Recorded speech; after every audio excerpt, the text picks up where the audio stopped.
Matière et esprit. Le titre de ce chapitre, tel qu'il est libellé dans le programme officiel de terminale, sous-entend qu'il y aurait deux types de réalité. La réalité matérielle, concrète, perceptible, et la réalité spirituelle, abstraite et non perceptible. Le programme officiel serait donc dualiste. La matière, l'esprit. C'est cette première position que nous allons étudier dans cette vidéo. En proposant deux termes distincts, le programme de terminale suppose deux substances distinctes, et en cela, il est dualiste. Le dualisme, c'est ce que nous allons étudier dans cette première vidéo.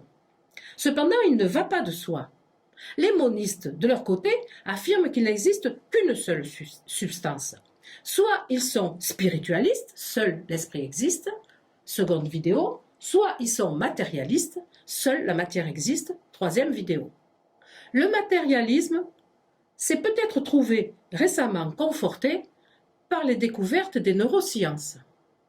C'est ce que nous verrons dans la quatrième vidéo en étudiant les rapports entre le cerveau et la pensée.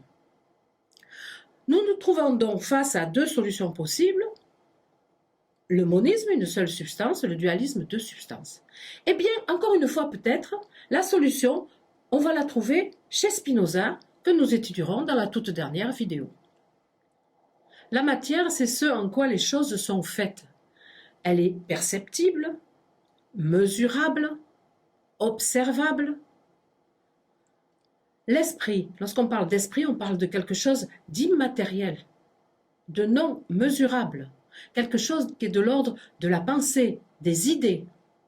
L'esprit d'un humoriste, l'esprit d'une époque, l'esprit d'un texte, l'esprit d'une nation n'ont rien de concret.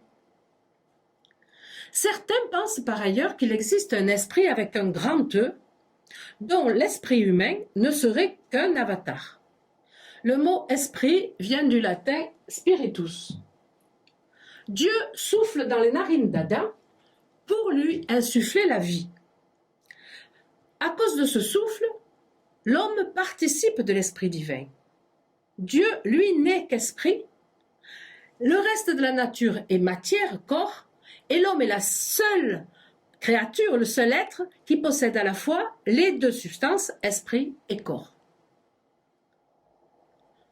Pour Platon, l'union entre le corps et l'âme est un mauvais mariage et le divorce est conseillé. En effet, pour lui, le corps tient l'âme prisonnière. Il dit même que le corps est le tombeau de l'âme.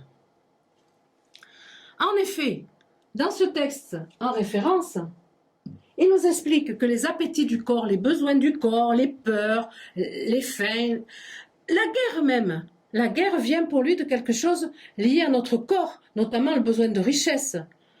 Eh bien, toutes ces choses entravent notre pensée. Et lorsque la mort survient, finalement, c'est une libération de l'âme. Le philosophe dualiste le plus représentatif, c'est Descartes. Il définit la matière comme ce qui a une étendue, qui occupe de l'espace, alors que l'esprit, l'âme, n'a pas d'étendue, n'occupe aucun espace. Autre différence, le corps, la matière, est divisible, alors que la pensée, l'esprit, est indivisible. Il nous dit, lorsque je considère mon esprit, moi qui suis une chose qui pense, le cogito, je ne puis distinguer aucune partie, mais je me conçois comme une chose pleine et entière. La troisième différence pour Descartes, c'est que le corps est mortel et l'âme immortelle. Et là, on voit à quel point le dualisme est absolu, puisque ces deux substances peuvent exister l'une sans l'autre. Lorsque le corps est mort, l'âme immortelle, elle, continue à exister. Vous voyez bien qu'on ne peut pas confondre la vie et l'âme. Pour Descartes, la vie, c'est le résultat mécanique de l'existence de rouages qui sont dans les corps. Et l'âme, l'esprit, c'est plutôt ce que nous appellerions la volonté.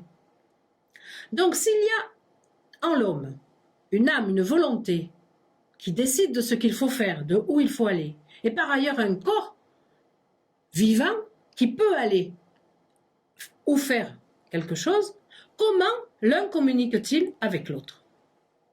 La solution proposée par Descartes au problème de la relation entre l'esprit et le corps peut sembler quelque peu folklorique.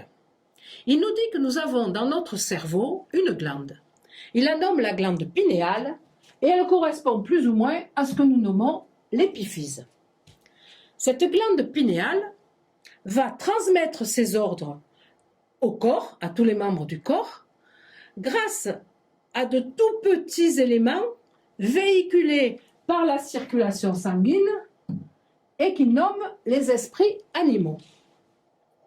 Si l'on remplace l'idée de circulation sanguine par l'idée d'une transmission grâce à l'influx nerveux, par une transmission neurologique, on peut se demander si Descartes n'est pas quelque part le précurseur des neurosciences actuelles, à la différence près que les neurosciences ne sont pas dualistes. Majoritairement, les scientifiques pensent aujourd'hui que le cerveau produit la pensée avec des éléments, grâce à des éléments purement matériels, qui n'existent pas de pensée, qui n'existent pas d'âme en soi. Ils sont donc quelque part monistes, une seule substance. C'est la théorie que nous allons envisager dans les 2 prochaines vidéos.